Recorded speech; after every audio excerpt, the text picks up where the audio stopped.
Exodus chapter 22, verse 21. You shall not wrong a sojourner or oppress him, for you were sojourners in the land of Egypt.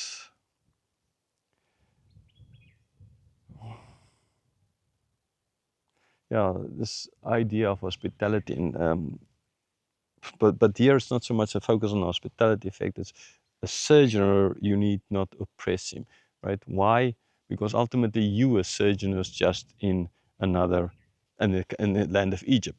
So I already said this, and this was said before as well. The idea is if you were oppressed by someone, then more often than not, when you get your freedom, you become the oppressors of others, and you do to them what you've done, what other people have done to you.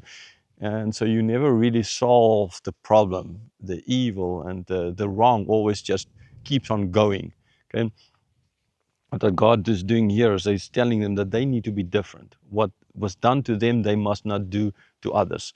Right? And this comes down as well to what Jesus later on taught about: do to others what you want them to do to you.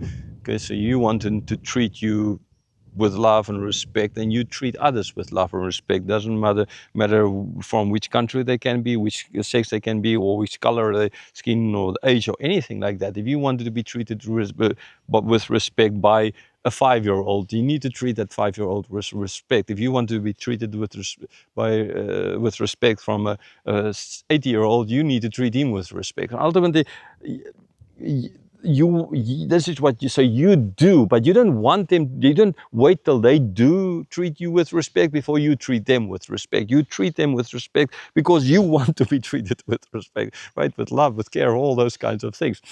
Now, this just comes from the idea of that this is how they were treated. So how everybody else in general would have, like, we were treated like this, and now we are going to treat others like that.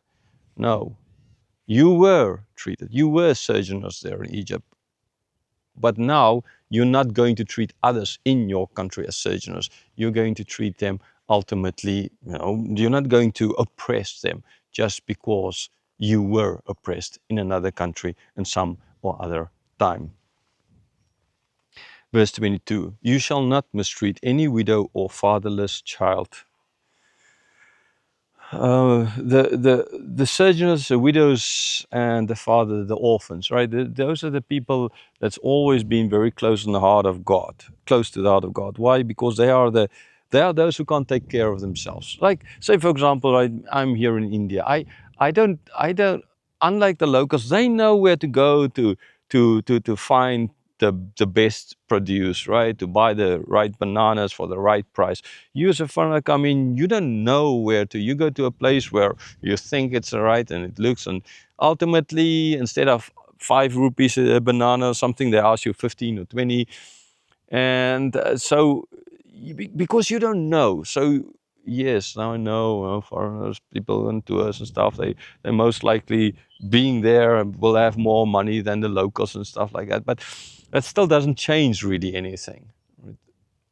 To to to not know. So you are in a group where you get lost. You don't know. You get sick. You don't know what to do, where to go, all of those kinds of things. You are kind of lost, right? Now, especially in their days, and sojourners, widows of previous verse, widows, orphans, they are the kind of people who can't. They don't have the social net, the government looking out for them, and so they are like the beggars. They're out there, they're trying to survive, but they have no one to take care of. They don't have someone, if something is done to an orphan, they don't have a father to step in and stand up for their rights. If something happens to a widow, they don't have a husband anymore to stand up for their rights. And this is now what they're supposed to do. They are supposed to be those who stand up for the rights of those who don't have anyone to stand up for their own rights, right? To stand up for the truth and stand up for them. And this is as well an important thing that this day as a culture now ought to do. And I as well, and this is what we as a church ought to do, and the church is per se. But man, it's like I've seen it too often that we don't do it. We see beggars, and we just spit in their face sometimes. Now, yes, I know. Yeah, it's like we always find excuses because and I understand some people begging is a way of life, and if you just give, then they're not ever will try and get out of the system. But an orphan, he can't really, he's helpless. And I worked 20 odd years with orphans. You know, I know how helpless they are. I know how they're abused by systems.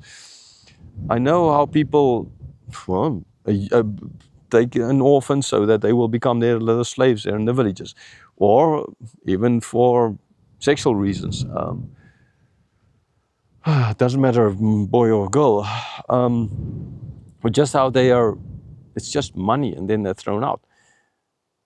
Widows thrown into old age homes, and where no one comes ever to visit them, and this doesn't matter. I mean, I visited widows in in old age homes, and my mother is in one now, in South Africa, where no one ever visits them. They're like so alone, and yeah, just with even a brother yesterday about his father, and it's like, you know, we'll die soon kind of idea, and so no need for him to study the word of God. I got angry because I mean that's not a, yeah, that's not the way how we're supposed to treat the elderly.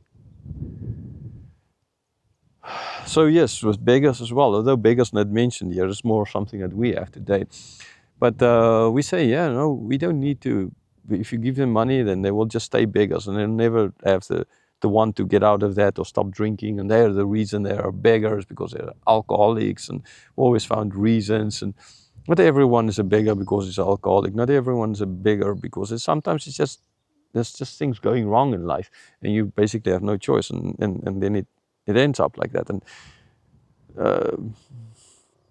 so we, yes, giving just money, we know that then might just use it to go and get, but not every drunk, again, beggar, they are like drunkards. So, and yes, and others say, well, you can give them food, and then they go and they sell the food, and then so you give them nothing, and so just let them suffer. Yeah, I don't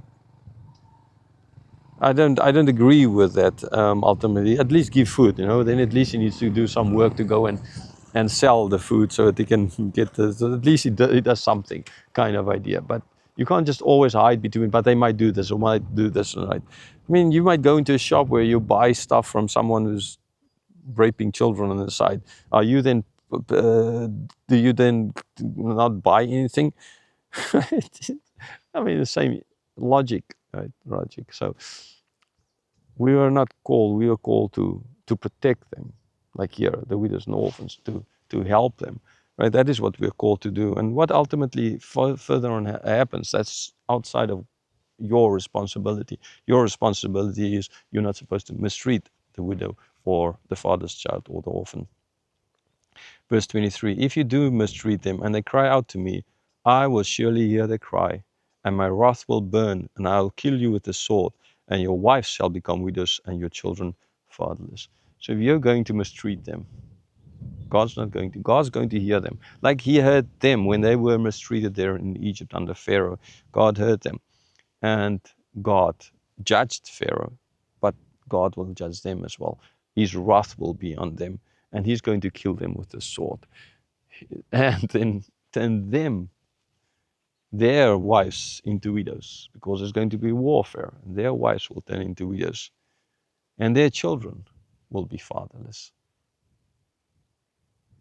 It's a, you know, well, yeah, God gives you this. If you're not going to do this, if you're going to mistreat them, this is not just a question of mistreating, you're going to get away with it. No, you're not going to get away with it, because God will hear them, and God cares about them. God then will stand up for them. If they have no one to stand up for them, then God will stand up for them. And God is going to make you, kill you, and have your widows, your wives as widows, and your children as orphans. You know? So do the right thing. Don't abuse them. Take care of them. Take care of them. Like the surgeon, because you were the woman, the widows, and the orphans. You were mistreated. Don't do it to others. Don't do it to others. And yeah, so many of us, I mean, I know, again, I said I worked 20 odd years with orphans. I know how difficult it is, and always all the excuses and all the abuse being done to them. And you can sometimes understand where, like there's wars, so many wars. Just maybe because God hears them and not because he does hear them.